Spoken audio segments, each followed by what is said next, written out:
Hi, Sujit. Hi, Gaurav.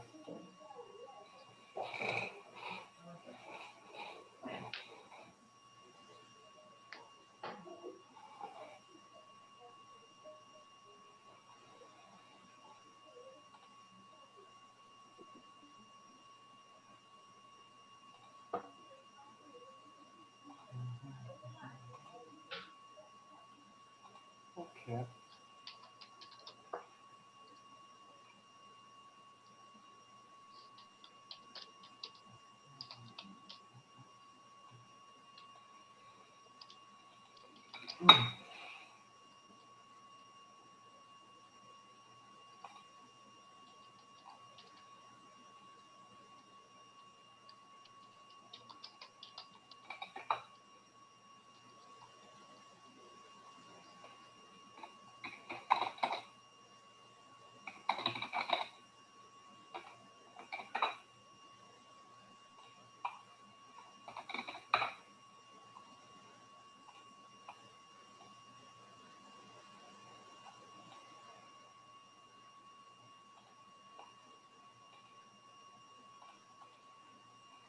Should we begin or should we wait?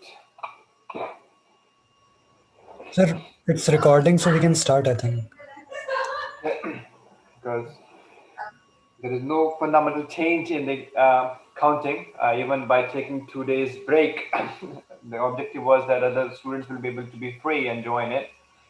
So, okay, so I'll just go ahead and we'll start today's lecture. Today's lecture is a bit long, so I'll try to finish up. Today I will try to finish up ML completely, which is machine learning models fundamental completely. And from day after, we can go and do directly deep learning. We try a few models. We are anyway out of time now, so we'll try a few models like deep learning, CNN model, understanding fundamental of CNN, calculation behind it, and how we can implement that on image dataset and signal dataset. Based on that, you will have your competition as well. Apart from that, quick set of questions here to you guys that so you guys have started. I hope that you have seen your assignment and other stuff, and then you can. Are you able to now get the assignment, everyone, and you're going ahead with it, which is just a simple distribution, and we have already learned few things like logistic regression and other stuff. So have you all give it a try to train the model or something? If you have tried and you understood it or you're planning to do, just give me a thumbs up.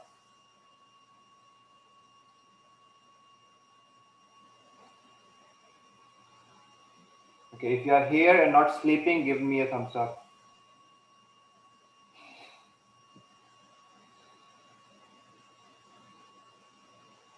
Okay, very few. Right, I assume other people are sleeping. So I don't think it will be in India. The time is of sleep, right? 7:30 there evening. Okay, so all right. But I haven't tried it yet. Okay, no problem. If you've not tried it, I expect you to try it. It's that's why it is kept at the kept it as assignment, and the deadline for submission of that would be let's keep it on 9th of November 2020. So all the submissions by the 9th of November. I hope none of you have your exams or any assignment due. 9th is fine with everyone. PGNC, I hope there is no exams going on right now in IITK, right? No, sir, no exams right now. Right, perfect. So 9th, we will keep it 9th November. So you can submit PGNC. You will be able to create something where students will be able to push their assignments, or maybe you can create a GitHub link or somewhere where they will push their codes, and whatever submissions we have till 9th November midnight GMT 00, which is my GMT. So you will have 10th morning 5:30 a.m. till time to complete all the assignment, complete the assignment, this one specifically, and submit your report on that. So you have to submit your report on what did you do, what did you understood, and in the assignment you have to also do the presentation of the data, which is doing the presentation, doing the normalization, looking at the data distribution and other stuff, and how you can fit better data. Then you have the classifier, obviously, and at the end it will be classification. And then I'll check for the quizzes are going on. Oh, that's fine. Quizzes are normal. So, and then at the end of the 9th November, on the 10th, I'll sit and I'll look through your reviews of your answers and other stuff. And then I'll upload some of the things which will be related to that, which is the data transformation and other stuff. So, and then among them, I will choose the winner. But before you submit your code, in the top of your code, just write down your name, your specific email ID with which you are registered here, and also write there that you had prior experience to Python programming or machine learning, yes or no, a minimal experience or not.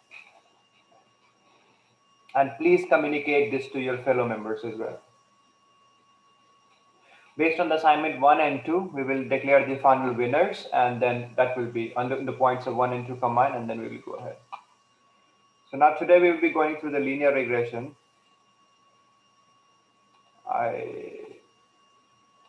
We have done logistic. So you can see my module for the linear regression, I suppose, and the font size is fine as well, I hope though. Right. So, right. Okay. So linear regression is nothing but in terms you can say that we all have, I think in class 9th, we all had covered formula for line segment and other stuff where we calculated y is equal to mx plus t to fit our line, where you calculate the slope as well. So where n is the slope. So linear regression is a linear approach to modeling the relationship between a dependent variable and one or more independent variables. So let x be the independent variable and y be the dependent variable. So you can represent them as y is equal to mx plus c. You can find it many places where will be a plus mx plus e, where e will be counted as an error or something like that. So there are different variations you can go ahead with it. So we define a relationship that is y equal to mx plus c, and you can see I will not go into it's very simple. We did it in our 9th class, so I don't think I need to repeat this one. How do we get this one? So, and the mean squared error formula we have seen in the last one is last class as well, that this is 1 by n and summation over the y minus a y predictor square. So if I want to write that, so it will be 1 by n sigma I, let's keep it 0 to n y minus y predicted square. Okay, so this will be your MSE. We will come to this one where y predicted is mx plus b. Okay, so now what we are doing to do is we are just going to import the data set, which is run this line. We're putting the 2 columns of the data set here. So everybody else as well also import it, please. Go along with it.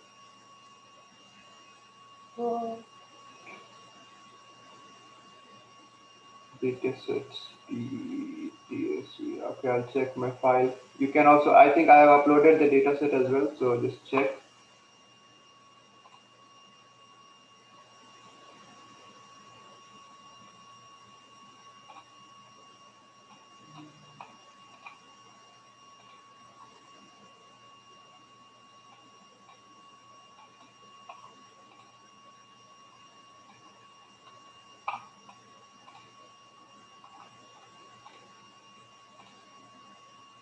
Okay, just give me a second. And,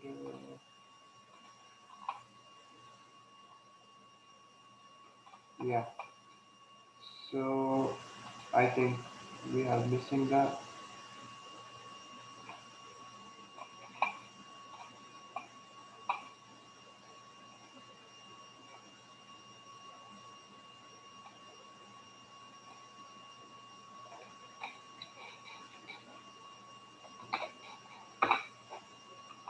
please get your data set.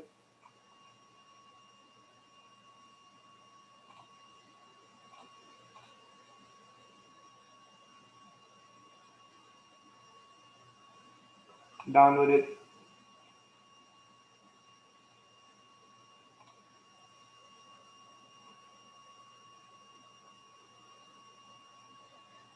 I didn't get the assignment. Is it the same competition? Oh yeah, so the competition of ML is assignment only. So now we run the line and we have the data set.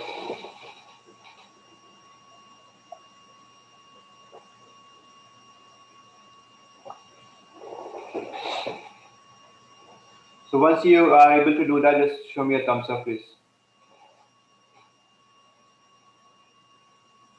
Okay. So let's go ahead and then we look with taking up the data set specific x and y. We are plotting the x. We have all seen this, sorry, y and x. And now we are trying to see the relationship between x and y. So if you look at this very carefully, if I fit a straight line from here to here, I can almost see the variation is going along this line, isn't it? So it's going to be represented by, so if I have just a simple line which I draw from here to here somewhere, so we will be able to get all the data points here, isn't it?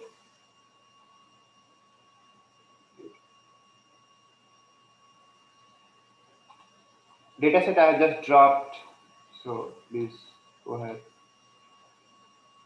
So you will be having you will be able to look at this line. So it's like this one, right? And now we are going to do is we are having employee.csv. I dropped in Slack, Mehak Bansal. Open your Slack and you see it's right now.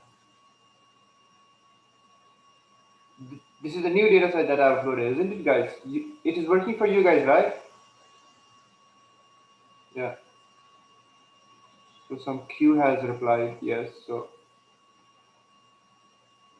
is it working for you, Magnar? Okay. Okay. Now I am minimizing my chat as it will be very distracting for me and I will not be able to complete it. So TS, please keep a look at it. So now we are looking at, so the lines can be fit at this one, right? So what we are going to do now is we are going to look at this thing is annotate, clear my drawings. So now we normalize it, but we have done before. Now for this linear regression, we are trying to perform the linear regression. We saw this in the logistic regression as well. How did we minimize it? Minimize the gradient descent algorithm. So here we are trying to minimize the loss function, which is the loss function is mean squared error function. So we did it in the top of it, which was in the beginning, that your mean squared error function is, we have just done it, was 1 by n sigma, so 0 to n y minus yi or y prediction square. So this is your error function. Now, so we know that y prediction that we have discussed before is y prediction is equal to line scenario, so which will be m of x plus c. So when you substitute this value into y prediction, you will get 1 by n sigma 0 to n y minus y minus mx plus c whole square, and and when you just do the partial derivative with respect to m and with respect to c, you will get minus 2 by n summation over x into x y minus y prediction, and similarly you will get for this thing, right? So once you do the partial derivative, it with respect to, just again annotate. So yeah, so with respect to n, you will get minus 2 by n 0 to n, because since we had summation of x minus y, sorry, y minus y prediction square, and which y is equal to mx plus c. So now this will be 0 running from n, then no change in that, and then we will have xi, and then this will be yi minus y prediction. So this is the same way, but we know, and we have written it in Python here, which is minus 2 by n sum of x into y minus y prediction. Similarly, when you just differentiate it with respect to c, the x term will go back. So you will just have minus 2 by n sigma 0 to n, and then only y minus y prediction. So that is represented here with respect to c. Okay.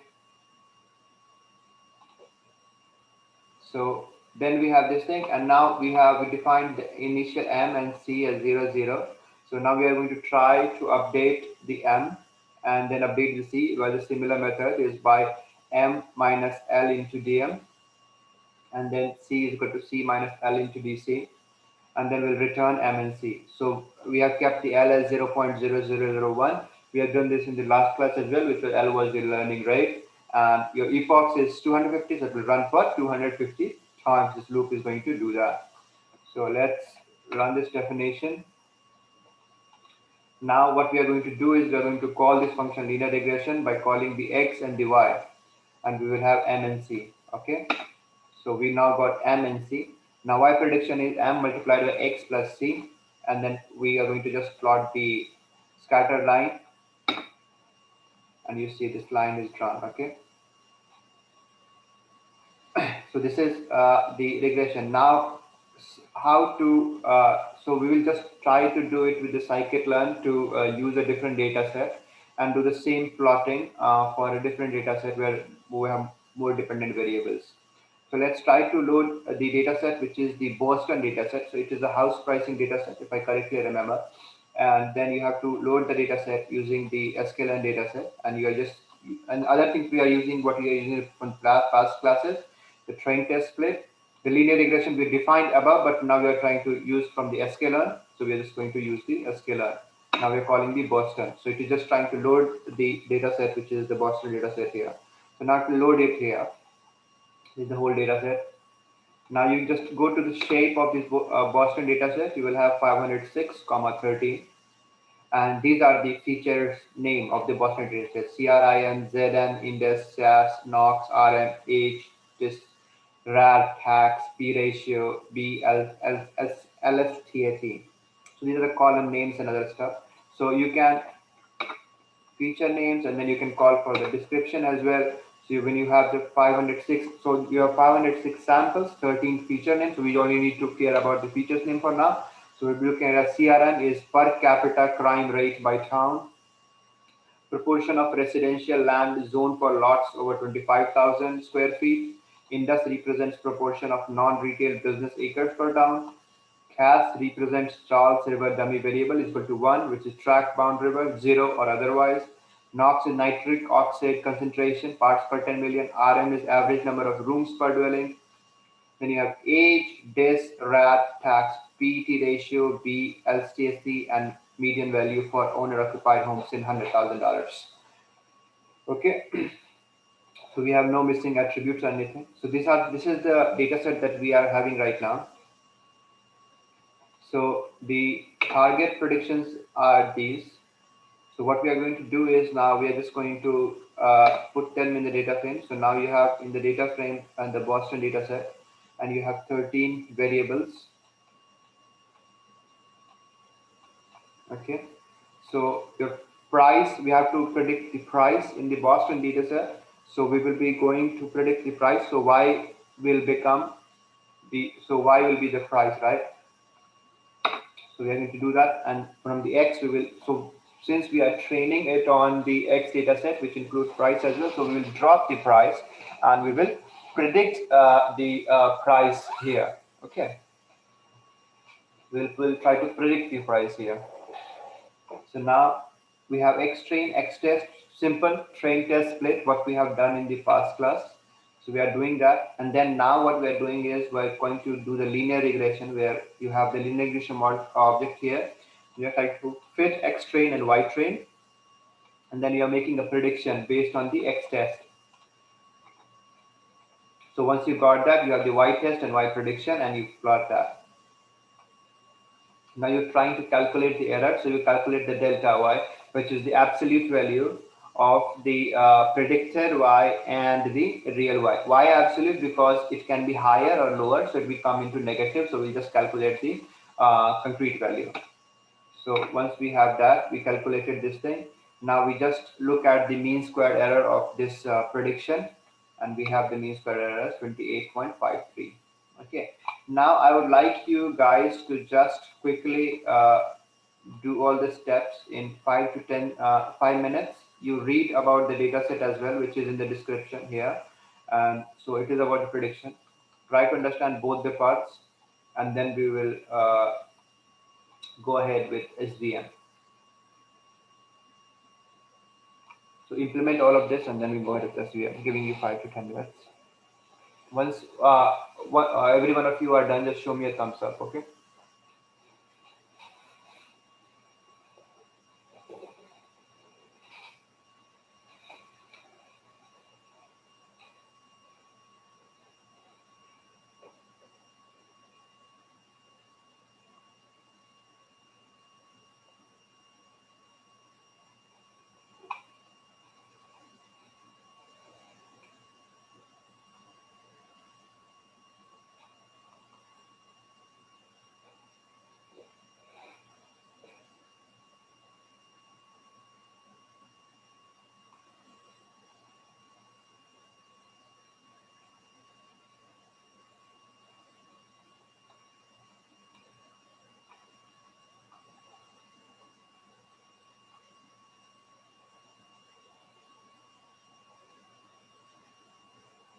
A learning rate can be anything. You can start with anything. Then the objective is to change the learning rate and see which one suits better. The concept of the learning rate is go for example, if you have, uh, so like let's say that this is your plane. Your goal is to reach here. So if since the slope of this is very higher, you calculate by the derivative. The slope of this higher, you can increase. You can have a larger learning rate. But when it is closer to the goal, you will have a smaller learning rate. So that what happens is, like, you can imagine it from the simple principle of physics, that if you use a ball here and you drop it with initial velocity v, it will have some momentum. And if the velocity is pertained by this time, there can be a scenario when, not only this, there can be a scenario when you have a slope like this. Okay. So the ball will reach here and it will jump. If the momentum is very high, it will jump and will leave the local minima. So you just try to tune the learning rate with the decreasing slope. We'll know more about this when we'll be doing the this thing, uh, which we will be doing in the deep learning. What is the data type of the Boston data set which we have loaded? It is actually, that Boston data set is already there in the sklearn, and it is a CSV file, I think.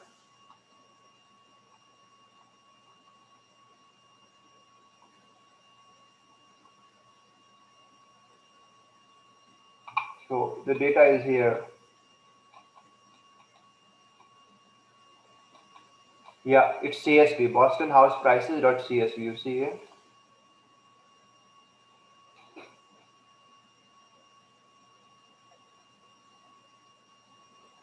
सब हम ही बता देंगे तो पढ़ोगे क्या? थोड़ा सा पढ़ोगे तो सही कि मॉडल रन क्या कर रहा है.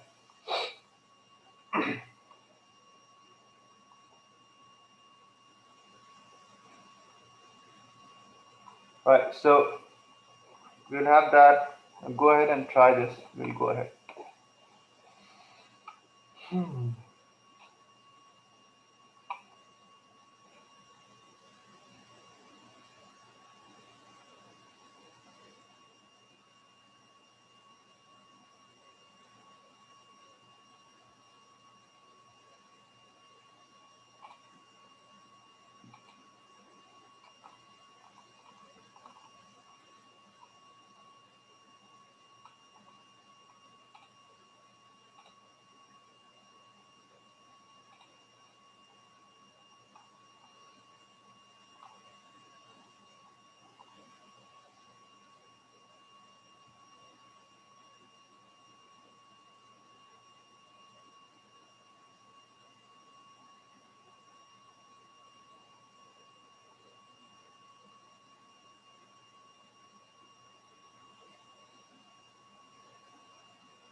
How to decide which regression is suitable for the data? Is it based on accuracy or what? We have different parameters that we generally use to decide the best fit of a regression. Some of them is obviously we have mean squared error, then you have absolute difference and other stuff. So you can use different parameters to check that which one is which regression model is a better fit based on these matrix scores that we have discussed. Lost collection for a while. What are we trying to do right now? We are trying to whatever I've taught. We are trying to implement that thing, and then we will move. We are moving towards the SVM.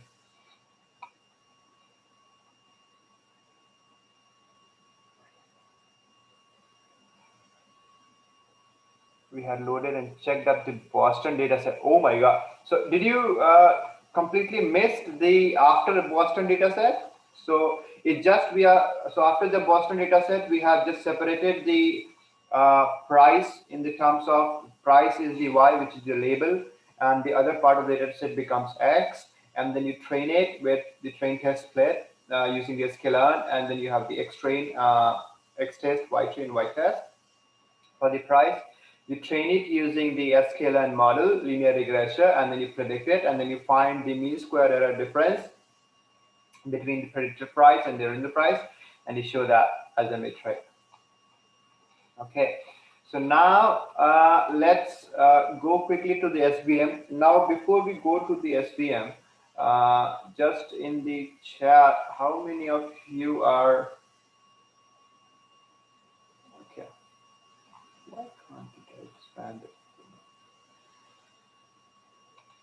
Sometimes, yeah, no, I can't. So I just want to know that how many of you are, understand the concept of hyperplanes and other stuff. So if no, holy shit. Okay. Whoa.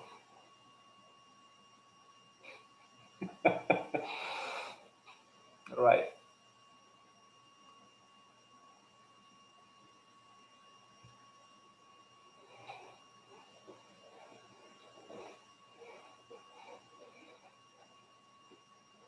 Yeah. You can say that if you understand the line, we have read about the line right now, right? We have read about the line which is pi is equal to mx plus c. So now I expand them into the 3D space by creating it from that line. If we create a plane, just to say that in terms of visualization. Okay. So what does we do in SVM is we try to find an optimal hyperplane to see that it has a very good distance from the different feature vectors, right? For example, so we'll try to go into some part of the mathematics, but I'll try to tell you whatever minimum is requirement, because otherwise we'll finish it today and we will not be able to complete it. Whatever is important, I'll tell you. So let's say that you have an SVM. So here you have two different classes, which is one is blue and the other one is red. Now what you're trying to do is, if you go by the, let's say logistic regression, right? You're trying, or any other classifier, let's say a simple linear discriminant classifier. What you're trying to do is you're trying to draw a line between these two groups so that they have the maximum separability and you have a higher accuracy. This is our objective, right? So we are trying to find out the best parameters for this specific data set. So the objective of support vector machine algorithm is to find a hyperplane in an n-dimensional space where n is the number of features that distinctly classify the data points. So obviously, right now you have different we have been doing with 2 features, 3 features, but if you have too many features, you can imagine itself into n dimension, and then you decide to have a plane which separates out in the n dimension plane.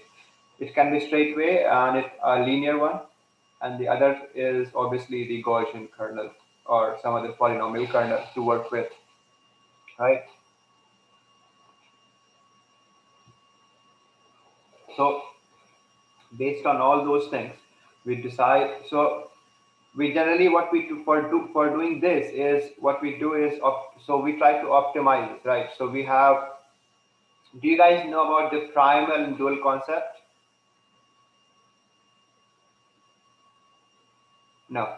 So any optimization problem will have multiple. Okay, so Sumit the other knows. So any optimization problem can be formulated. So you can have two different ways. One is primal and one is dual. So first, what we do is we try to use the primal formulation for optimization algorithm to find the solution.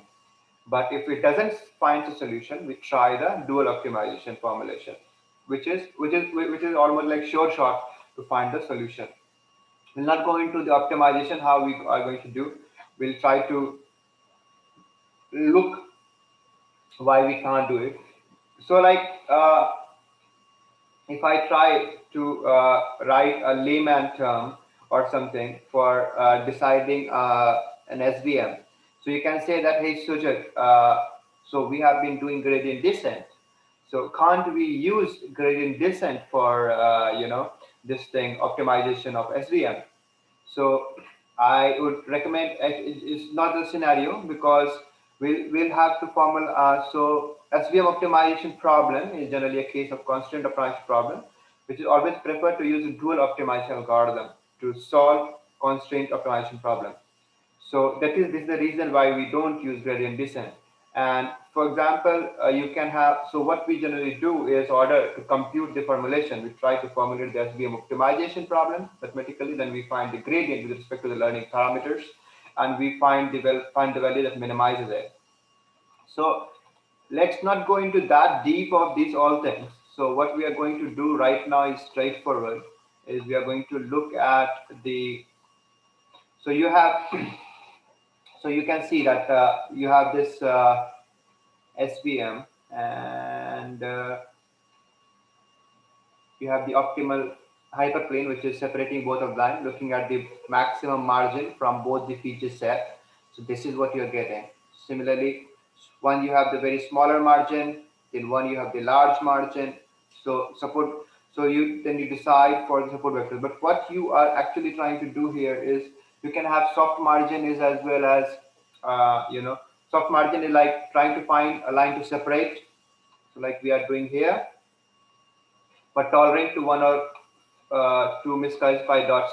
So it can be like you can have something which is a very, very tricky data set. Let's say like something like representing like this, okay, and the other class is representing like uh, this, okay. So we try to probably draw a soft margin here. So in this we have these two as misclassified, but it's fine because it is majorly separating the both the classes. Okay, so this is the soft margin, and then you have another thing like we have the degree of tolerance and other stuff.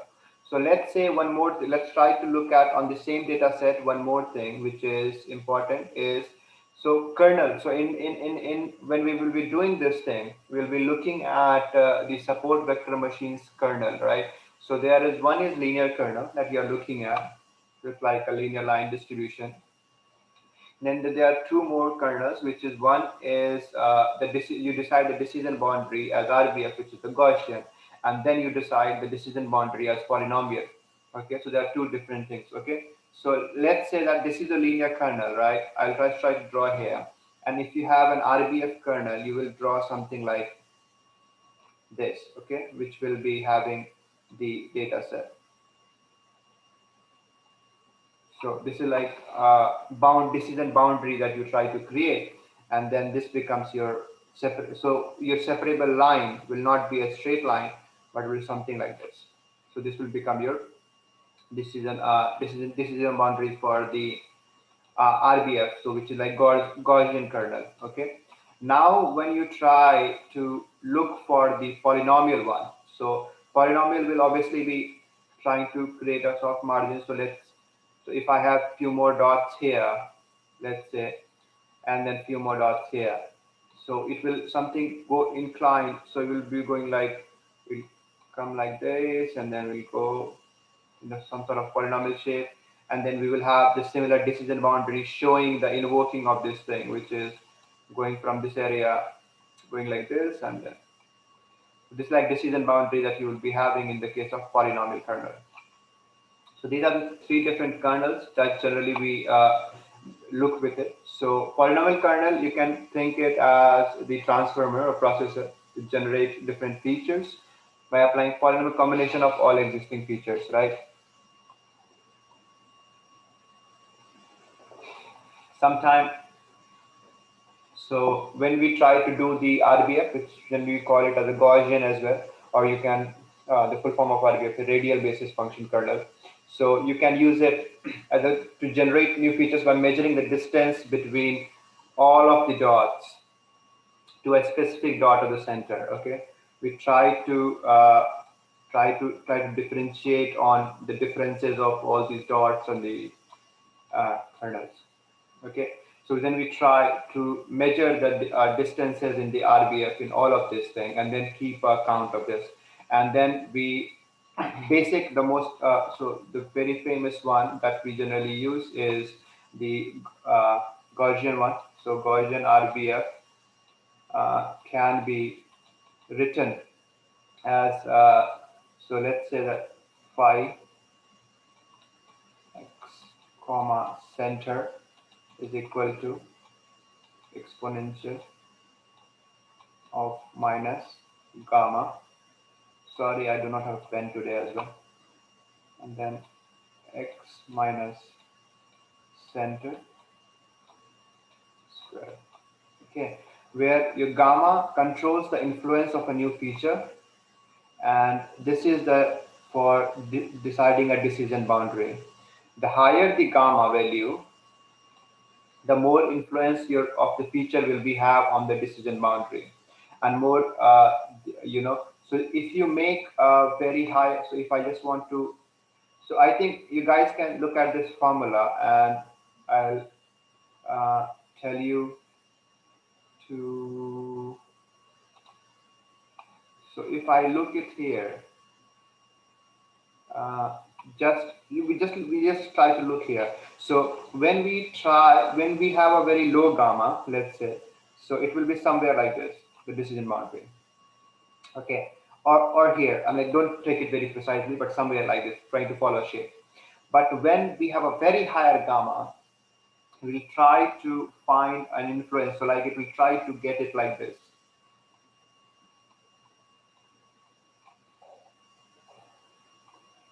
So it means that it will have a very high influence of the features that are coming along. Okay, so this is the effect of the gamma. So generally, we start with 0.1 or something, 0.1, 0.01, 0.5. You can try different variables, and you can see the influence of the gamma over them. So for example, if I try to do the same thing with, let's say I draw a new feature set where you have this dot. We'll try to look at the different forms of this when we have the different gamma values. So this will only be useful when you will be trying to, reiterate it in the terms of multiple tuning, but generally you will use SVM linear or even polynomial with very specific value. So if you are unable to, say that if you are unable to understand very precisely what's going on, then you can also be like, okay, fine, you don't need to understand the mathematics behind it, but I'm just telling you in order to how you can tune it. So for example, you have this gamma value, okay? So now when you have, let's say the gamma is low, right, which is equal to, let's say, 0.1. At that time, the decision boundary would be like something like this. Okay. Now I increase the gamma from 0.1 to by a factor of, let's say, 100. So make it 10. or no, I can't. Let's make it, wait a second, eraser. So now we increase the higher value for the gamma. So we have, let's say, I'm making it 10 or something like that. So what will happen is very higher value for gamma. My pen. Okay. So if we have a very higher value for gamma, you will be going for more precise formation of this thing. Okay, so you might be like going like this, and then you might go as alone for this one, and then you might go alone for this one. Okay, something like this when you have a very higher value. When you go, and similarly when you go more higher, you will be having a very small decision boundaries as well for different features, dimensional space. So it is very, so it's like you're trying to, you will be making a small islands in multiple cases, you know, for all this separation and other stuff. So this is the effect of gamma that we have on this thing. Okay, so we try to go for soft margin and other stuff, but so let's try to look at that when we go for, so you have, we understood the soft margin state. So separate the two classes of the data points. There are many possible hyperplanes that could be chosen. Our objective is to find a plane that has maximum margin, that is maximum distance between data points of both the classes. So maximizing the margin distance provided some reinforcement so that the future data points can be classified with more confidence. If you have these two dots, so you can look at them like this is a separable line, but in a, and then when you try to look at in a three-dimensional space, you see it's a plane dividing up with the two different for the two different classes. So calculate the error of the prediction. We'll need to define the objective function. So we are trying to do here is a hinge loss function. So we'll define the loss function to calculate the prediction error. And this is for the perceptron model that we have been. Perceptron model generally is multi-layer perceptron or neural network model that we try to use.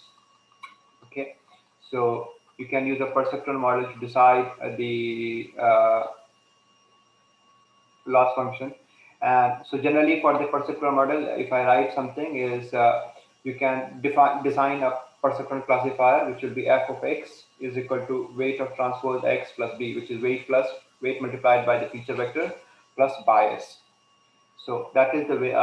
So you have where c is your loss function and x is the sample, y is a true level, and fx is the predicted level. You have 1 minus y into fx.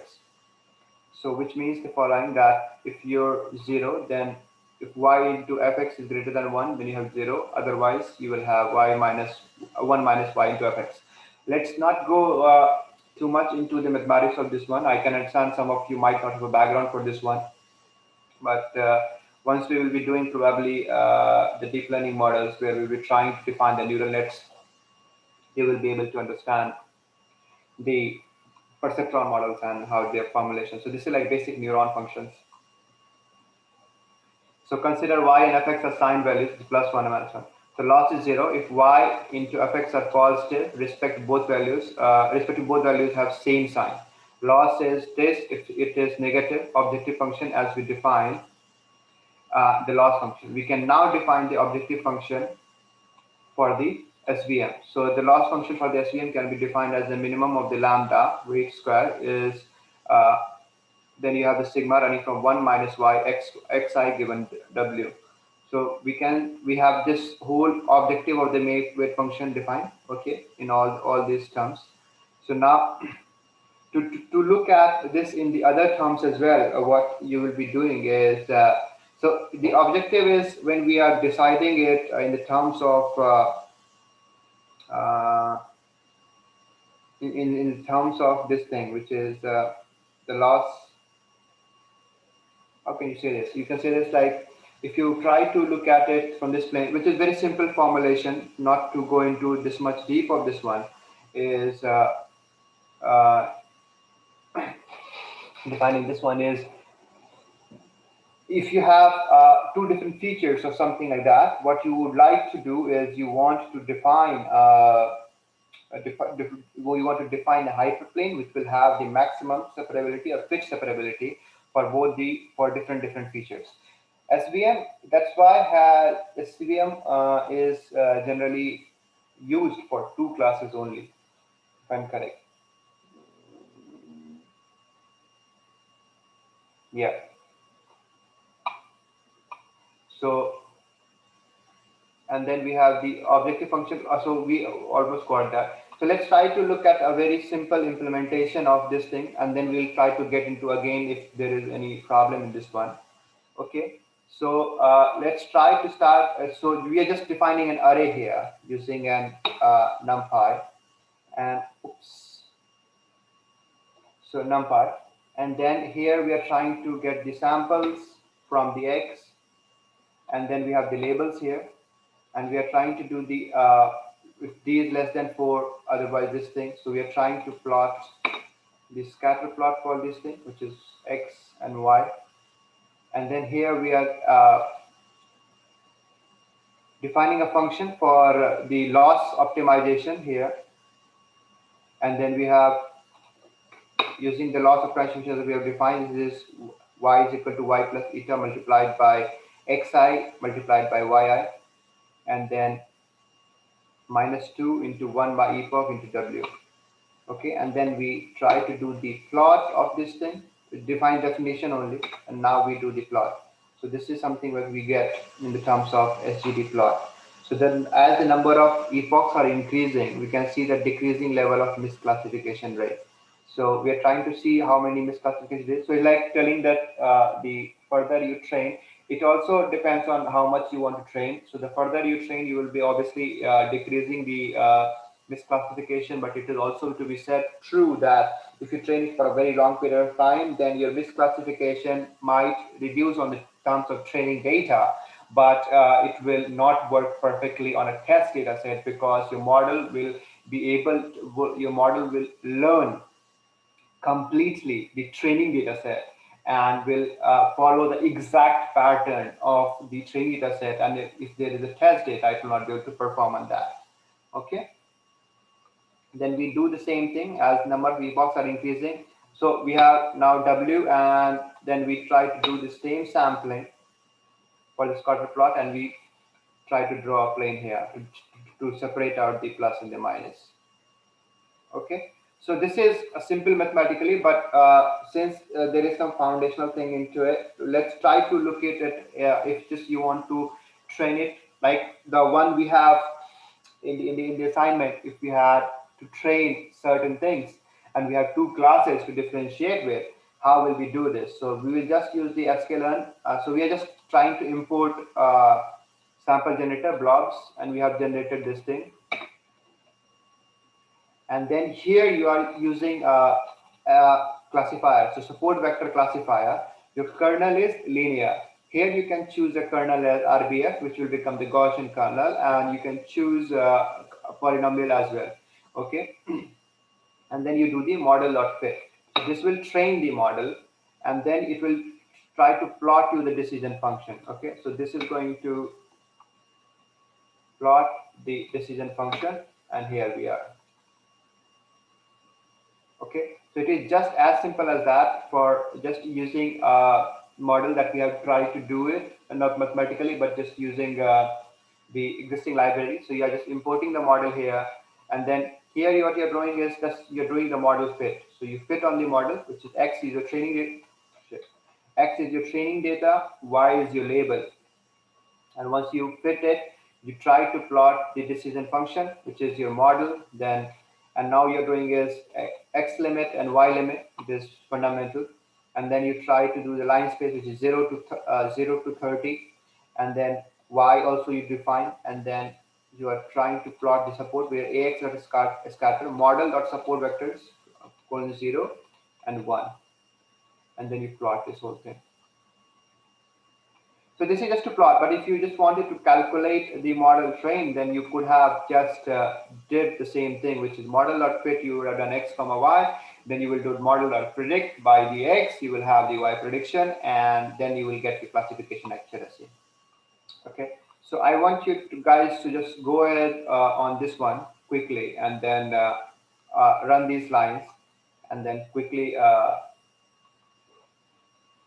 look at, I'll drop if there is any problem, and then we go ahead with the decision trees or something. Okay, you have 5 minutes.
We'll take 10 minutes break and then we'll resume with the decision trees.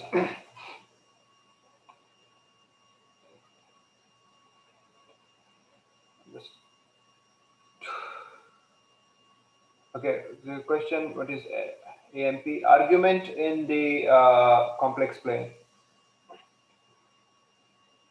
And then what, could you please give us some link to understand the hinge loss function? Okay, there is somebody who dropped something. I don't know if this will work or something else.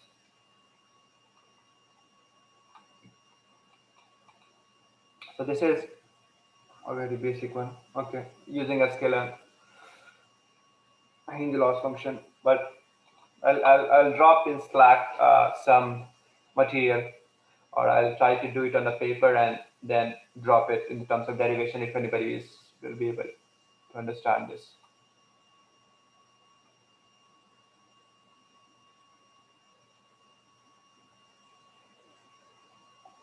And from here only, if you go to matrix, so that's matrix, and go to SVC. So when you go here, so there is SVM, SVC.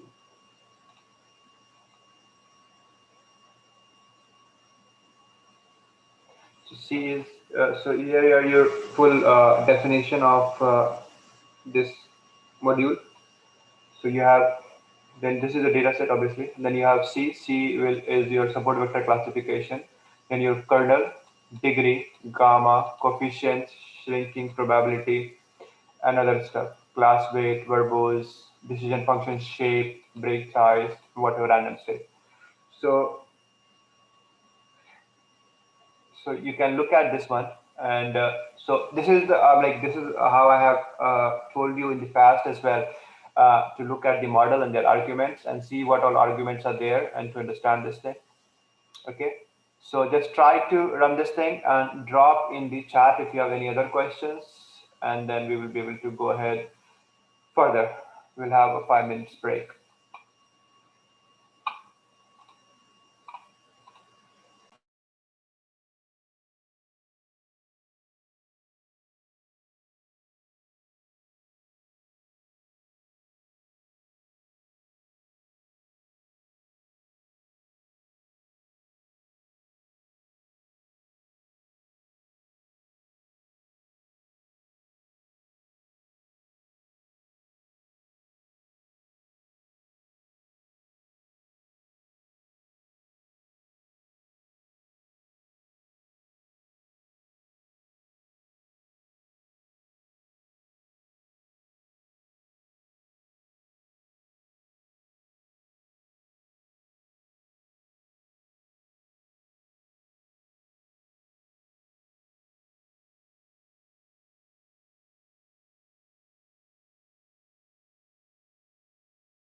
So, you guys here?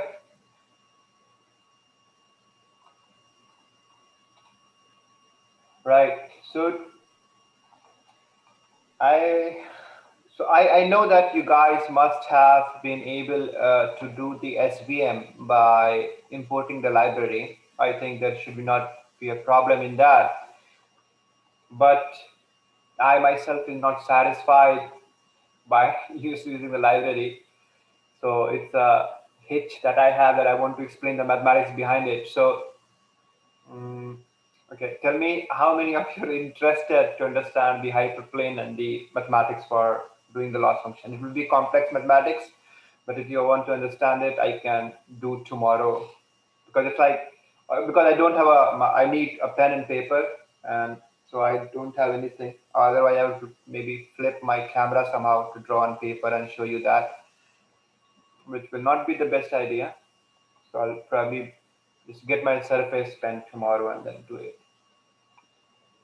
Okay, so we'll just keep tomorrow enough for nothing else, just SVM and understanding SVM and its derivation. Okay, I'm extremely sorry for not having it today. Just I could have finished it in the terms of. I know that you guys have been able to do it with the. So, firstly, you are able to do it with the library, right?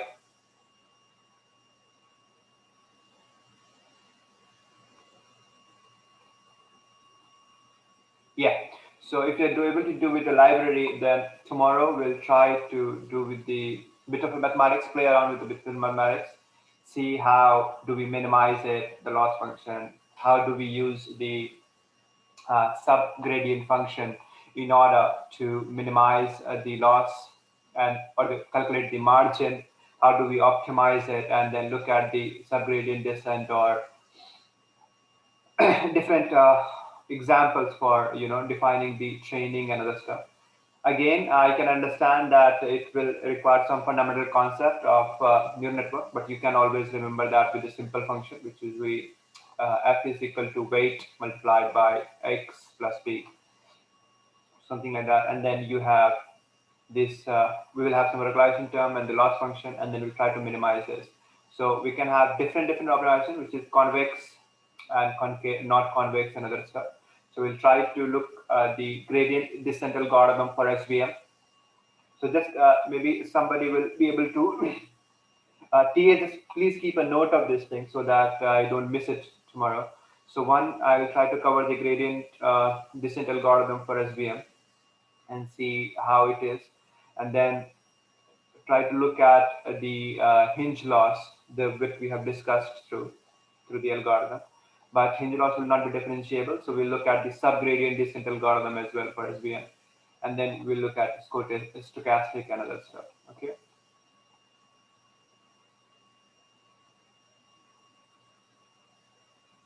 So it will be a very detailed one, but if you guys are not interested, if you guys are interested, I can do this.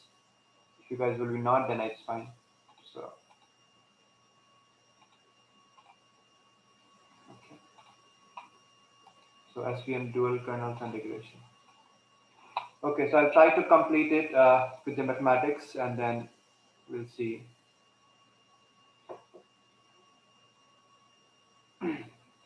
In the SVM plot, is it possible to get a measure of how far each of the scattered point is from the boundary? Yeah, obviously, I mean, like, since everything is happening computationally here, so you can always create a decision boundary and look for the things how far it is. Okay. Right, so let's talk about decision trees. So I think, as far as I remember, this is not only so in IITK, one of the professors has specialization in SVM, and I think Purushottam Kar, he has a very good specialization. I think his specialization field is SVM only. So maybe not up to his level in the terms of SVM, but I think somewhere matching up to him, we'll be able to cover it. So decision tree learning is used. So we are going to decision tree now. So this, going for a very basic fundamental of decision trees. It's like for any decision that any conditions that you have, you try to make a decision, right? So for example, let's say that go on a date. So your question is, will you go on a date with someone? Okay, so there's a question, go on a date, and then you have two. So there will be a decision tree here. So one will be first, do you have a girlfriend or not?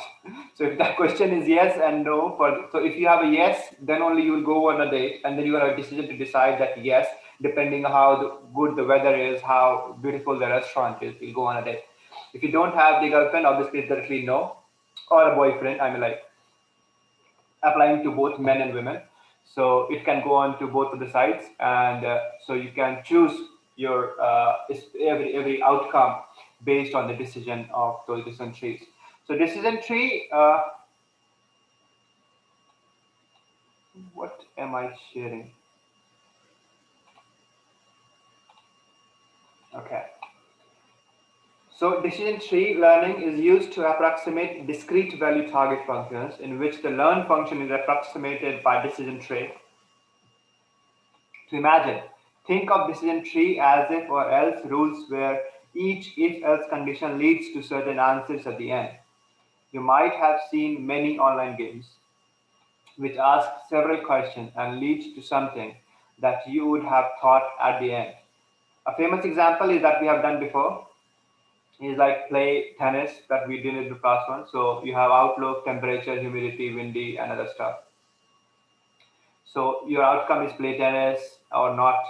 So your decision boundary will be like outlook, then humidity, and the wind. So outlook is sunny, overcast, and rain. On the sunny, you check for the humidity, which is high and normal. Then for the overcast, then for the rain, wind, strong or weak. So if it is rainy, then you have the wind as well, which is weak, then you can play, and then otherwise you will be having humidity high, then you will not play because it's so sweaty. And then if it's a normal humidity, then you can play. Okay. So this is the decision tree that we generally derive from this data set. So you can have a minute to compare it, and then we go ahead.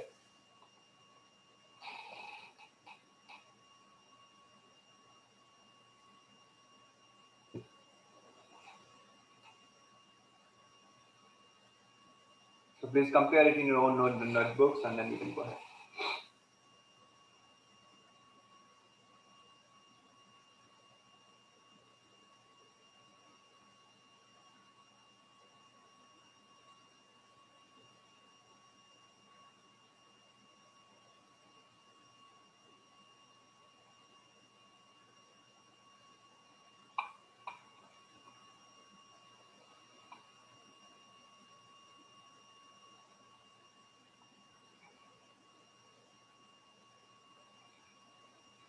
Okay, so now we will go for looking in the case of entropy. So entropy in the decision trees, we consider it as an act of randomness. So it's like you can say predictability. For example, when you toss a coin, you have two possibilities of coming head or tail. So you can calculate the entropy there by the probability of A, which is coming head, minus log of 2 probability of A minus probability of B multiplied by log 2 of probability B. So where probability A is the probability of getting head and the probability B is the probability of getting a tail. So by this you calculate the entropy. Similarly, you can formulate this for n examples where you will have entropy is equal to minus P1 log 2 P1 and minus P2 log 2 P2 log and then P3, and you can go on till Pn log 2 Pn. Okay, this is the basic entropy. Then your information gain is basically information gain is calculated on the basis of entropy. So in the decision tree we have done for the training data set. So information gain is entropy of y minus sum di by d of entropy di. And now we have to make the first decision on basis of outlook. So we could have our first decision based on humidity or wind, but we chose outlook because making our decision on the basis of outlook reduced our randomness in the outcome, which is whether to play or not, more than what it would have reduced in the case of humidity or wind. So this is how you break the decision tree on the basis of this thing. So let's, for example, we have data for 14 days and we have only two outcomes, which is yes or no. So in the given 14 days, we played tennis on 9 occasions and we did not play on 5 occasions. So probability of playing tennis is the favorable events is 9 out of the total events 14. So probability will be 9 by 14 to 0.642. Now we see the probability of not playing tennis. That will be 5 by 14, which will be 0.357. Now we calculate the entropy of the outcome. So entropy at the source is equal to probability of A, which was playing tennis, which was 9 by 14, multiplied by log 2 of the probability of playing tennis minus probability of B not playing, and probability log 2 of probability B. So we calculate this is by 0.652, which was 642, isn't it? So 0.642 multiplied by log 2 of 0.642 minus 0.357, which is here, multiplied by log 2 of 0.357. So you got 0.940. So the entropy of whole system before we make our first question is 0.940. Now we have 4 features to make decision, and they are temperature, windy, humidity, and outlook. So on the basis of these 4, we decide that what should be we should play or not. So now we'll try to look at the entropy when our decision is based on outlook. So if we make a decision tree division on this level 0 based on outlook, we have 3 branches possible. It will be sunny, overcast, or rainy. In the case of sunny, given data, 5 days were sunny. Among those 5 days, tennis was played on 2 days and tennis was not played on 3 days. So the entropy here is probability of playing tennis is 2 by 5 and the probability of not playing tennis is 3 by 5. So then you again calculate the entropy when the sunny is there is 0.97. Then for the overcast, you calculate the entropy, it is 0.0. And for the rain, your entropy is 0.97. So entropy among 3 branches is equal to number of sunny days by total days, everything, and it is 0.69. So the reduction, so the reduction in randomness, which is entropy source minus entropy of branches, is 0.246. So this is called an information gain, and you can do the same calculation for the other branches at the top as well, and you can see what their values are. For example, temperature, the information gain is 0.02, wind is 0.04, humidity 0.15, right? So we can see the decrease in randomness or information gain is most for outlook. So we chose the first decision maker as output. So this is the way you choose first decision maker, or like random forest chooses the trees. Gini index is a metric to measure how often a randomly chosen element would be incorrectly identified. So it means an attribute with a lower Gini index should be preferred. So Gini is equal to 1 minus sum of squares 5. So this is Gini index is a way to rank your features. For example, let's say there are there are 3 features to define a fruit. Let's say one is color, one is the shape, and the other thing is taste. And that's actually not possible. So we can take something as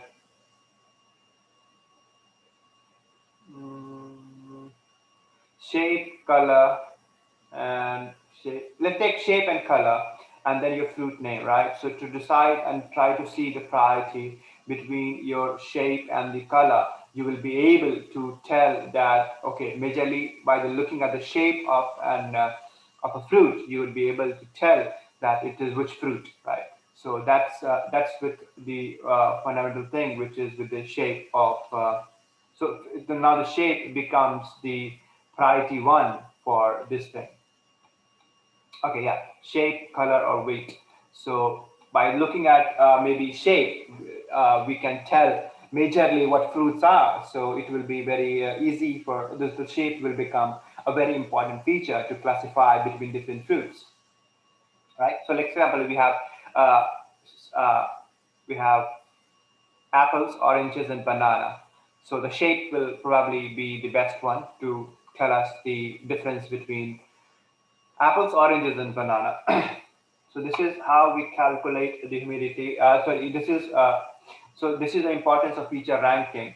One more thing is, for example, let's say a very real-time scenario with the sensors, right? So for example, in neuroscience, you have these different devices, which is EEG or MEG. So EEG is electroencephalography, and MEG is microencephalography. So you place sensors at different location of your head. Okay, so now let's say that there are many sensors, right? So let's say there are 200 sensors. So now we know that all of the 200 will not contribute positively towards a specific classification, that whatever I'm thinking. Let's say the thinking scenario is I'm thinking about Deepika Padukone, or I'm thinking about uh, Nikola Tesla. The two are completely offsided. so, uh, so let's say that. So we have to differentiate between both of these two thought process, right? So now we know that every single channel on the brain will not contribute positively for this classification. So we will need to select some features from it. So select specific channels in order to see which can contribute positively towards your classification. Now here what you also do is when you select these features, so when you rank these features according to their importance, you can select the features, and by that you reduce the dimensionality as well, because the number of features you have, the n dimensionality you will have. You have read that in SVM, you have read that in other models that we have done. So if you have 200 features, then you have dimension is 200. If you have 100 features, then you have 100 dimension. So if I reduce that to, let's say, we used PCA for dimensionality reduction, isn't it? So what will happen is when you have this dimensionality reduction, you will be able to eradicate or remove the possibility of a negative contribution to the model. So what might happen is, let's say that there are some channels. Okay, let's take a basic example. Let's differentiate between hand and the feet. So from the neuroscience point of view, I'll tell you that for the hand, your motor area, specifically in this region, C3, C4 is responsible, but for the feet, this area is responsible. Okay. Let's take a very simple example of thinking about the hand motion and arithmetic calculation. So we will have something activation here, and then some activations here. Okay. So now these two regions are different, but when I'm applying the sensors, they are applied over all of the brain, right? So in order to select the features, I can easily remove the sensors from here, which is back of my head, from this side, probably from the right hemisphere, because not much contribution from there as well. And then we only select the sensors which are in motor cortex or in the mathematical area, right? So we select the sensors. So now maybe out of 200, we are reduced to 300, only 30 sensors. And that is how the feature importance plays a role, that which of the feature is the most important to do the classification in the positive way. Okay, so other thing is also you can look at is in the case of random forest is this one. So this is one of my paper where I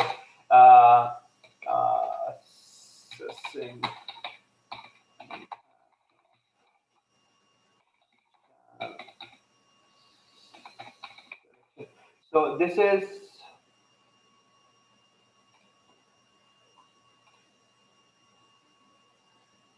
okay.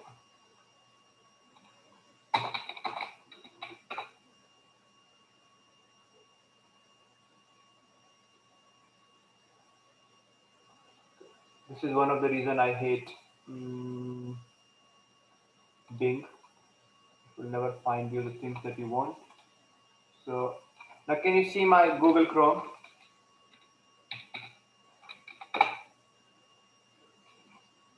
Yes? Can somebody just tell me the thumbs up?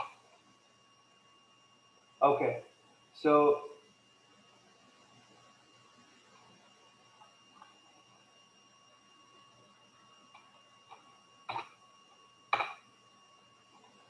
here is the paper. So if you look at this in this paper here, I have described the importance. It's open access, so any one of you can easily access it. And so in this paper here, okay. So I think you will again say it is smaller. So I'll just go here.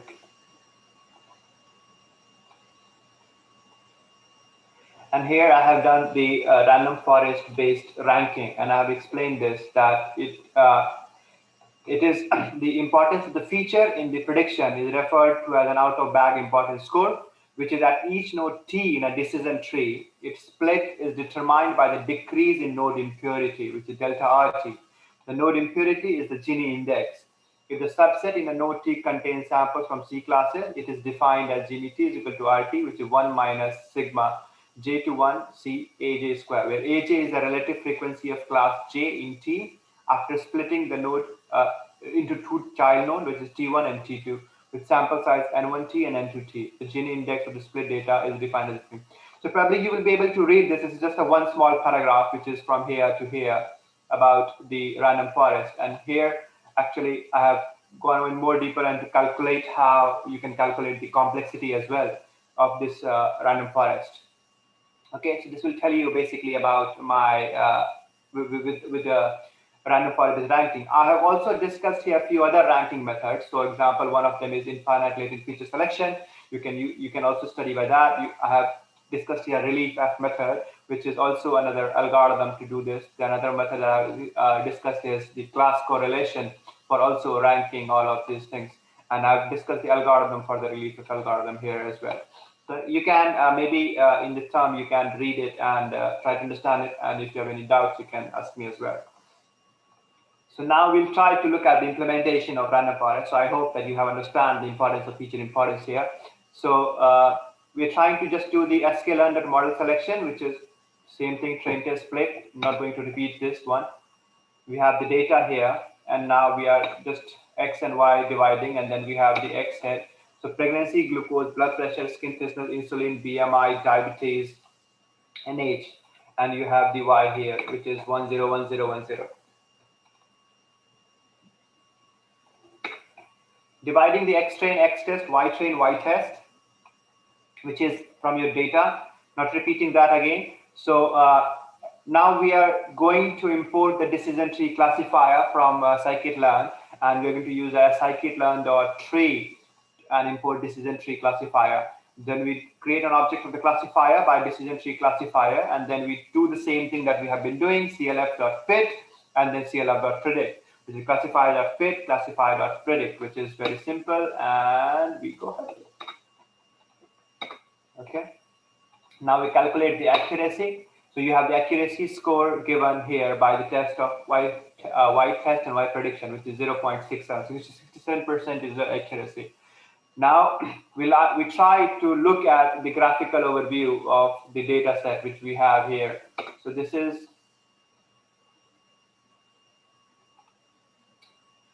okay. I don't have PyDot installed, so you can install PyDot by. I have to install it in my own library.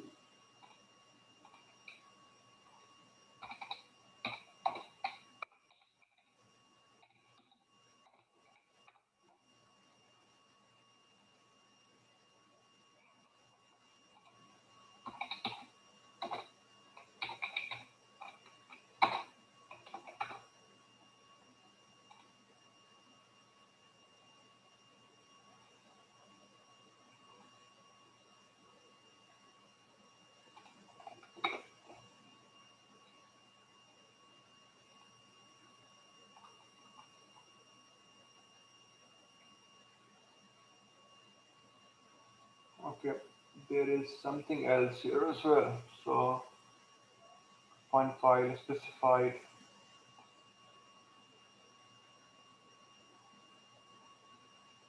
dot, not found in that. It's in different, my package. I have two different environments of so I think I'm using TensorFlow right now. So I'll have to check.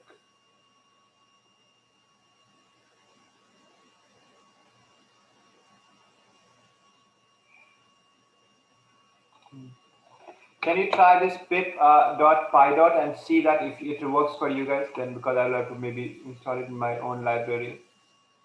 but I think this is related to the file.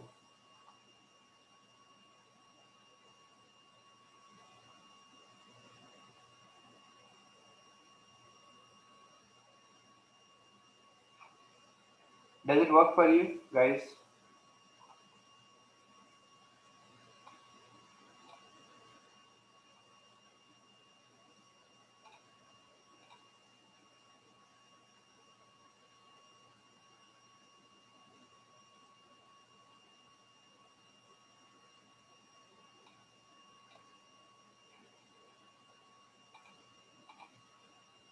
So let me restart the Jupyter notebook. I'm using TensorFlow, so I'll have to see that if it works in my TensorFlow.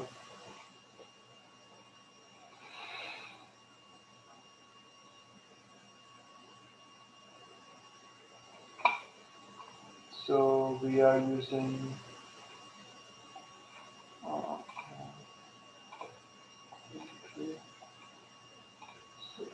downloads.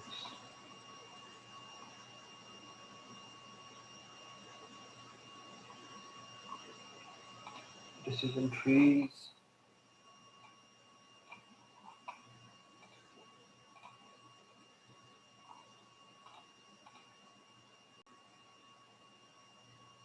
And now we go for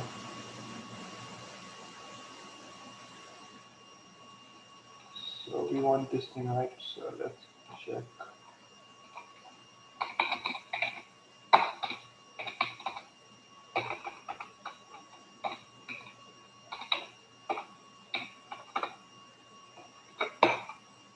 Okay, pilot is there now. So now you require so somebody is saying, okay, so there is another module here which is sklearn.eternal6. So you might need to install this one as well. Maybe restart your Jupyter notebook.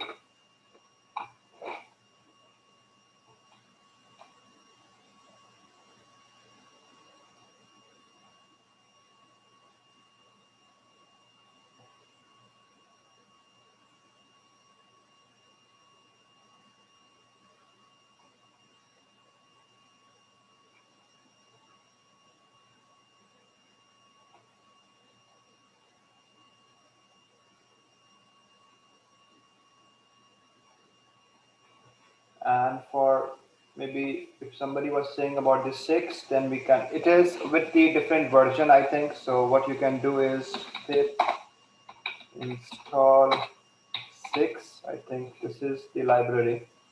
So let's see if this works. You need to restore the kernel to use the updated packages. So again, okay, cancel kernel, restart. So maybe just try that. Now import 6. Both of them are working. So I think, let's see, from 6 import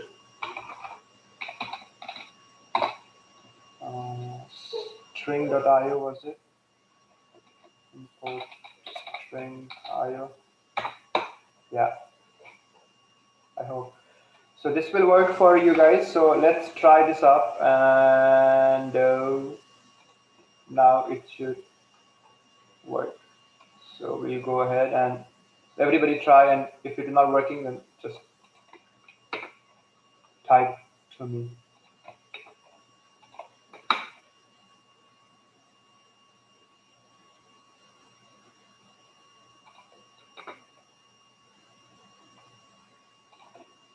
It's, come on. Okay, pi dot, and then we have this thing, and now it is telling me something else. File trap dot not okay, okay. And what I done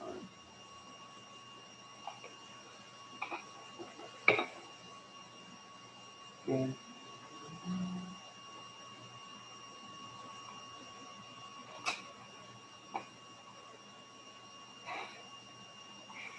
It is giving some other line of image graph info.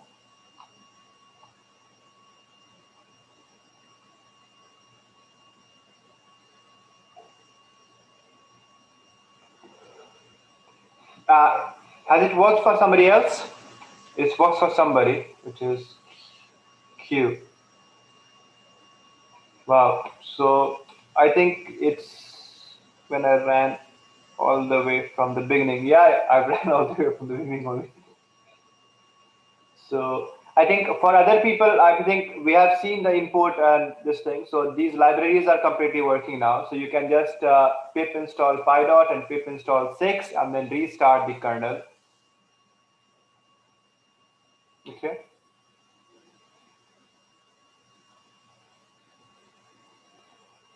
And I'll quickly check this one now in the spider. Let's see.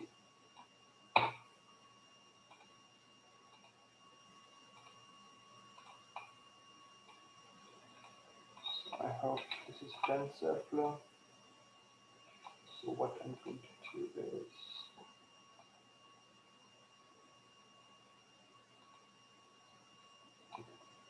oh, come on, I'll have to use the full data.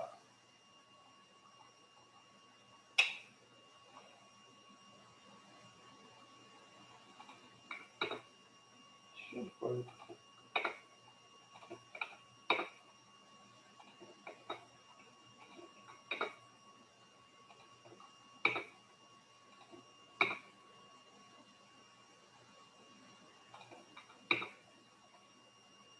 Doesn't work for me. Uh, in some of the cases, it is depending on the kernel, I think, but right now it is not working due to something else. I'll have to check. So it is about the image that we were having. So we don't have image anymore. So we'll try to uh, so the image was about this whole thing. So I'll try to do this and then no module named sklearn.attendance of 6. Yes, Mehak, I just explained to you that that module was, I think, removed from scikit-learn. It might be the version problem that you have. So what you can do is, like me, you can just use the module 6. So 6 is another module that is used for the same thing. So you can just do the pip install 6 and it will work for you.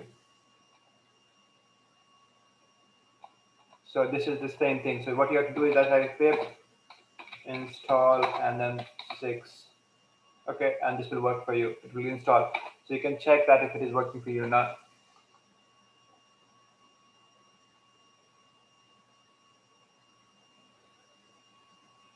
No, so if you did that, then why will you import it from sklearn.eternals.6? Now 6 is itself a module, right? So you will just use from 6 import string IO as my line here.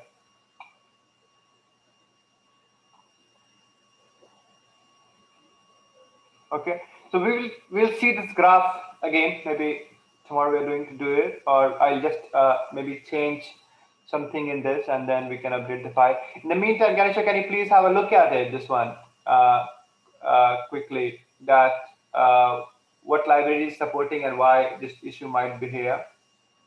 So just please have a look at it, Ganesha, quickly, and then we can in the meantime update it. Okay, so we'll now look at the yeah, it says the dot not found in path. So I just want to see where it is coming from. So 17, 775, 19, 10, 15, working directory, temporary directory. These two. I'll probably debug it in Python and then so it is here, graph 0.create png.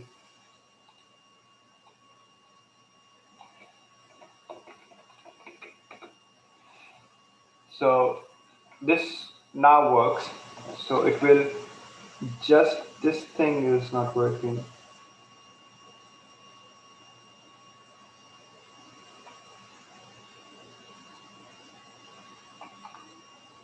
So we have the graph here.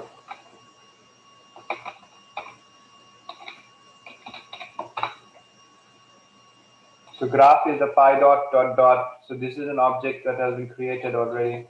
So when I'm trying to access the graph, create PNG, it will not work. Why? No, it is something else. We'll have to check it. Is the TensorFlow Python path different from default Python path? 6 is the only new thing that is right now. Yeah, my TensorFlow, they have 3 different environments, TensorFlow, PyTorch, and this one. So I tried to install in TensorFlow only. So it's related to specifically this line. It is able to create other things, but it is not able to create a PNG from the image that has been created. This is the graph. So we have an output for the graph. I'll debug it in maybe Spider. So you can try this, like you can just remove this line and everything is going to work completely fine. And once you have this image thing, oh, come on. I just told you there is no module like sklearn.eternals.6. You have to install 6. So pip install 6, then you have to do from 6 import string IO, which I've changed here, and then it will work. So Meg was trying that. Meg, did it work for you? Is she here or not? I don't know. Yeah, so it's working for you. Okay, perfectly fine. And it is giving you the same error as the dot one.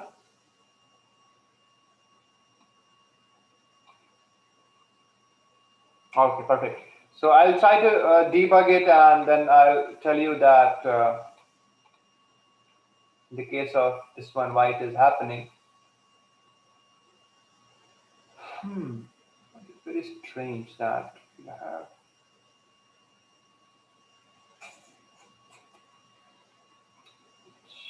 Should be able to do that without this 0 even. So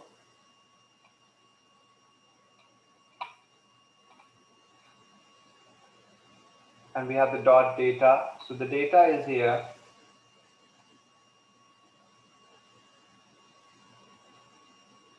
Export.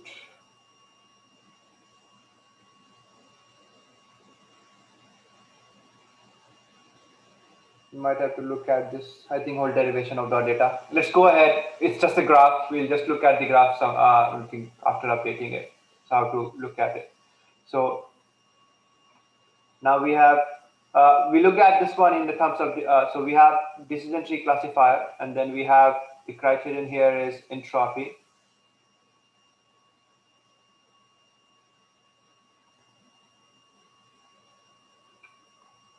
You're trying to say something, Q. Can you unmute yourself and talk?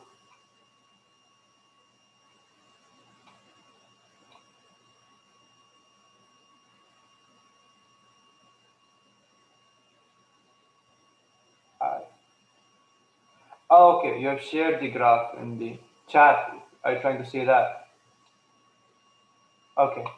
So the graph will come. So it is just the distribution of the decision tree that we were able to see. I'll just be able to debug it and put it again. So let's not waste time on that. We have just 11 minutes more. So now we have the decision tree classifier here, and the criterion is entropy, and the maximum depth that we have decided is 3. Sujit, I'll have to Sujit, try and I'll kind of practice. Go ahead, please. please allow the other candidates because some are still installing that pip x6, so they will miss the further steps if they are lagging in. So Okay. please.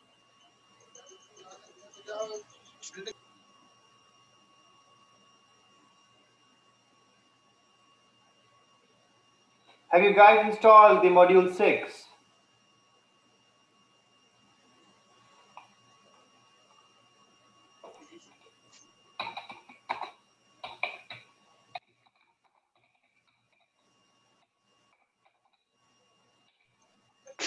Guys, if you are not done with module 6, then please let him know. Sujit might help you.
The graph is so complex. Yeah, it is meant to be because you have a huge data set. It will not be a simple decision tree that we were trying to do it before. Okay.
We'll try to I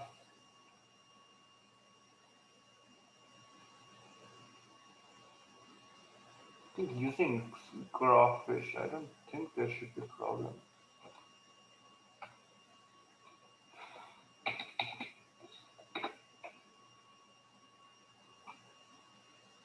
Graph is executable, is not found. I'll look at this one, and then maybe some libraries are missing in my principal, and then we can look at it. Okay. So now we are looking at. So let's forget about the graph for now, and then we'll go for the dot data, and then we will again look for GPNG.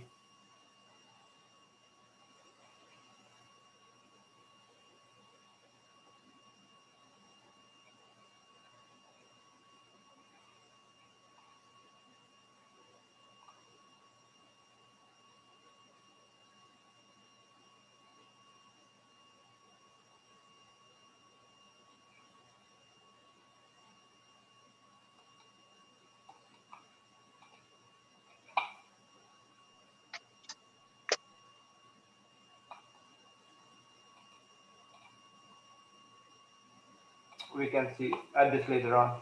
So let's quickly go ahead with this. So we have now the decision tree classifier that we're trying to create,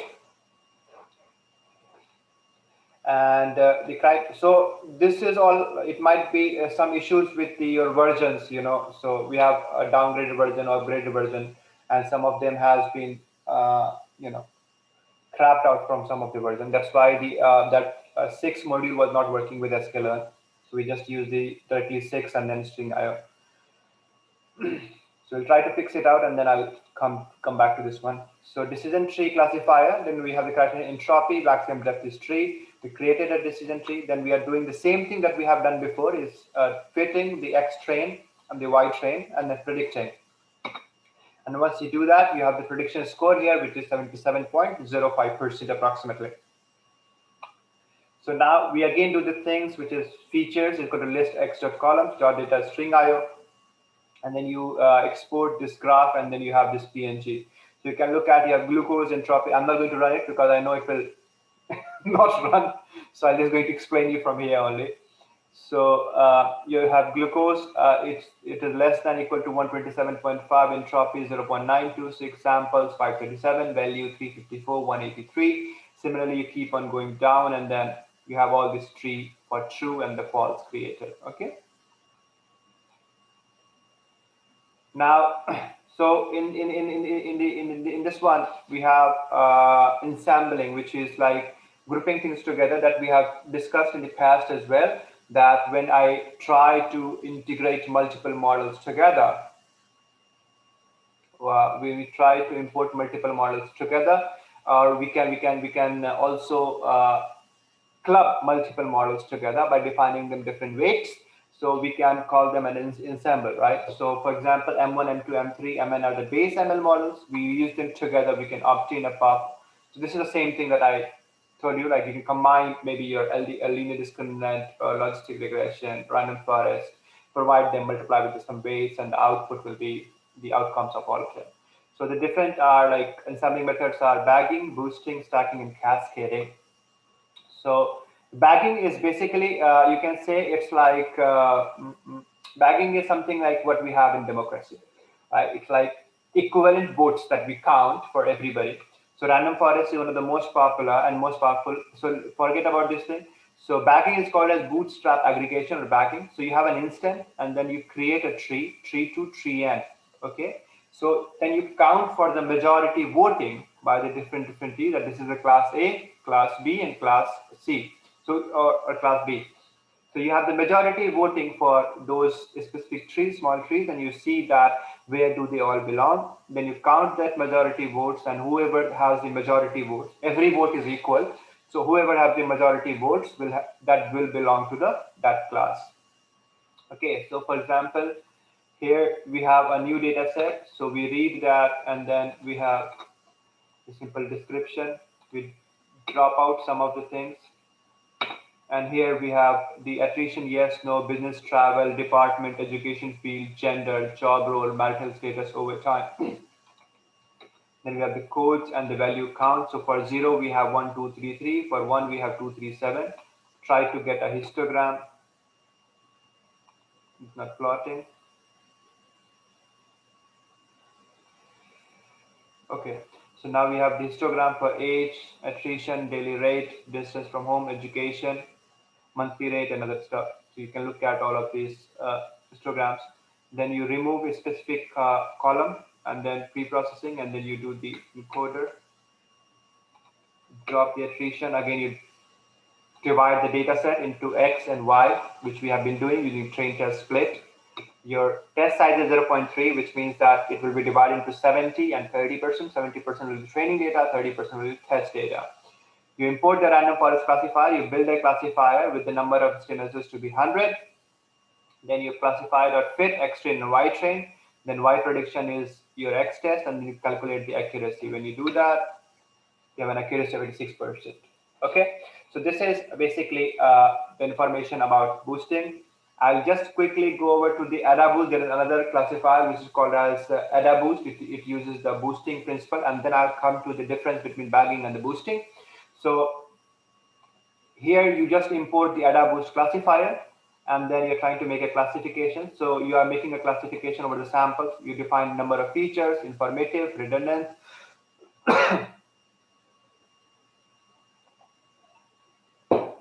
random state, shuffle, and then you create a classifier by simple Adaboost classifier, number of estimators as 100, random state 0, classifier.fit xy, predict, and score. So once we do that, you have an accuracy of 98.3%. So this is about Adaboost. Okay, so you can also read about all of them in your own time about Adaboost and bagging and boosting. They are very important in the terms of the bagging and the boosting because in majority of the cases you will be able to there will be questions on bagging and boosting in all of the majority of interviews. Wherever you say that you know machine learning, they will ask you at least about the bagging and the boosting. So let's go quickly about the both of the ensemble methods. So just very to reiterate that, so both ensemble methods are used to get n learners from one learner, okay? But the difference is that when they are built, so in the case of random forest, they are built independently for bagging, which is like every feature importance, every feature has its independent role. They are not influenced by any other feature or previous misclassification. Whereas in boosting, it adds to try new models so that if we increase the performance if our previous model falls. Okay, so one of the basic differences that we try in the boosting, we are trying here every vote is not equal. So you will assign more weights to probably the features where the classification was correct, and you will assign less weights to something where the classification was incorrect. Then again, bagging and boosting generate multiple training data by random sampling. That's why we have the randomization and Earth rate. By random, we can generate many data. But so in the case of random forest, you will have multiple random data here. But in the case of boosting, since we are creating, so if you can imagine, like in bagging in the random forest, we have created the trees completely, like it's an Amazon forest. You have all the trees, all the trees, all the trees, all the trees, and irrespective of the independent feature, irrespective of the classification. But whereas on the boosting, what you're doing is you're creating another trees on the basis of the previous trees count. So if the previous tree structure said that it was class 1, but in truth was a class 0, then that model will be learned better, and it will create a new tree probably with assigning lesser weights to the information that has been extracted from that tree, right? So in the boosting, you determine the weights for the data to tip the scales in favor of the most difficult cases. Then in both the cases, your final decision is taken by averaging the unlearners or taking the majority of the votes by the trees. And but in the case of bagging, you have the equally weighted average. But in the case of boosting, more weight to those which have a better performance. So it is assigned with the more weights which have given a better performance rather than a poor performance. And then in the both of the trees, obviously they are good for reducing the variance and providing higher stability. But boosting tries, so bagging doesn't try to reduce the variance that much, but boosting tries to reduce the variance. And now comes to the second part, where boosting is trying to learn and increase and decide trees based on the previous mistakes. So there is a slight chance here that you can look at it, that it is trying to make a perfect model, right? It is trying to learn from the previous trees. So here, what can happen is boosting can lead to an overfitting problem if it is trained for very, with a different parameter. But bagging can solve the overfitting problem because of the equal weightage given to all the trees. And boosting may cause it because it is deciding the next tree based on these things. Okay, so that would be it for today's class, and that would be the finish of machine learning models. And then tomorrow I'll try my best to take a lecture on the mathematics behind SVM. It's just because I feel something is missing from SVM. So we'll try to go through some of the fundamentals. I'll try to, for my own satisfaction, I'll do the derivation. If you are unable to get it, ask me a question. But if you're unable to understand the fundamentals, then it will be fine. So I'll give those mathematics to the PGANC. And I think Prayag was interested to take ahead some of the mathematics, fundamental mathematics for you guys, so he can take the fundamental mathematics on this one. Okay, so tomorrow probably sometime it would be, say, tomorrow I have to teach 12:30 to 2:30, so I can just take 2:30 to 3:30, isn't it? 2:30 to 3:30.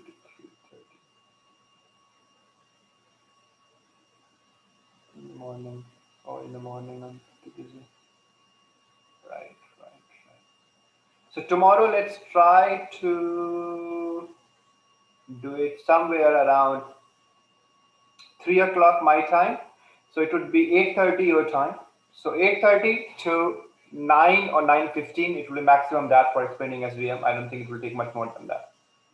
Okay? Is it fine with everyone? Yeah. Only one guy is replying. So just Q, what's your name? I'm like, it's not obviously Q, but I can see everybody's name, but not yours. Okay, Rishikesh. It's a place and a name.